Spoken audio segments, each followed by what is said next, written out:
Est-ce que tu t'es déjà posé la question, quand je vais mourir, dans quelle situation je vais être? Il se peut que tu sois en train de voler, il se peut que tu sois en train de conduire, il se peut que tu sois avec tes enfants, il se peut que tu sois en train d'écouter de la musique, il se peut que tu sois en train de commettre l'un des pires péchés, comme il se peut que tu sois en état de prière, en état de jeûne, ou en train de te repentir. Malgré tes richesses, malgré tes maisons, malgré ton nom de famille, la mort ne fait aucune différence. Elle ne fait pas la différence entre un grand et un petit. Elle ne fait pas la différence entre un riche et un pauvre. Elle ne fait pas la différence entre un jeune et une personne âgée. Et elle ne fait pas la différence entre celui qui est en bonne santé et celui qui a une maladie. Mon frère, ma soeur, sache que la mort vient subitement, au moment où tu t'y attends pas. Ce n'est pas l'ange de la mort qui va venir toquer à ta porte pour te dire qu'il est l'heure de partir. Regarde autour de toi.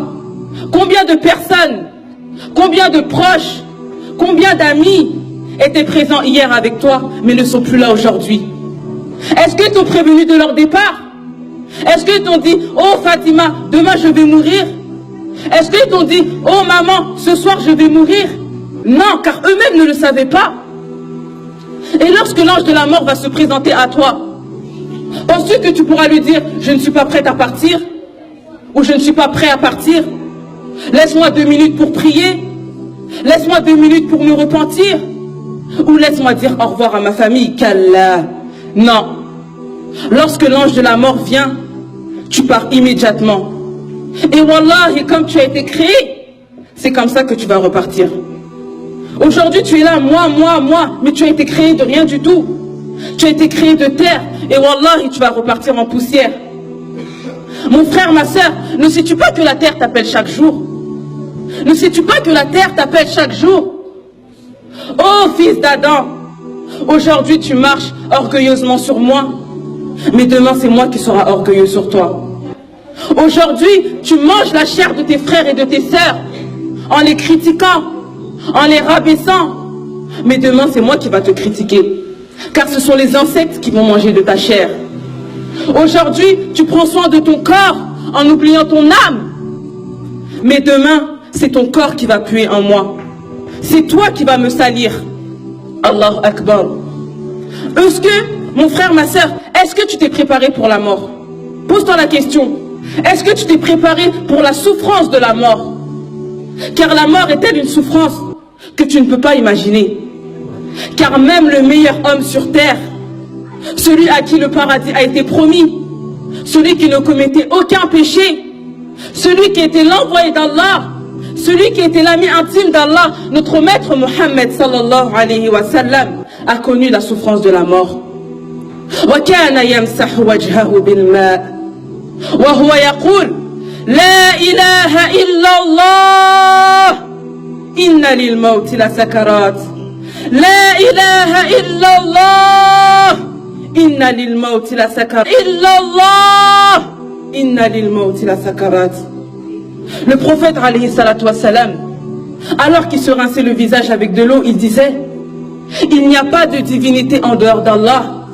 Certes la mort est difficile, certes la mort comporte des souffrances, certes la mort n'est pas facile, alors que lui c'est le prophète d'Allah, c'est Allah qui l'a choisi, mais il a souffert au moment de sa mort. Qu'en est-il de nous aujourd'hui, nous qui commettons des péchés? Alors wallahi, au moment de notre mort on va souffrir. Wallahi, au moment de notre mort on va souffrir. Car mon frère, ma soeur, lorsque la mort va se présenter à toi, lorsque la mort va se présenter à toi, tu seras choqué comme jamais tu n'as été choqué dans ta vie. Tu vas être touché par une souffrance que wallahi tu n'avais jamais rencontrée tout au long de ta vie.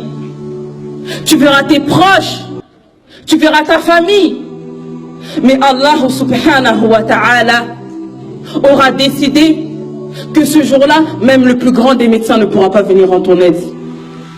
Même le plus grand des médecins ne pourra pas venir en ton aide.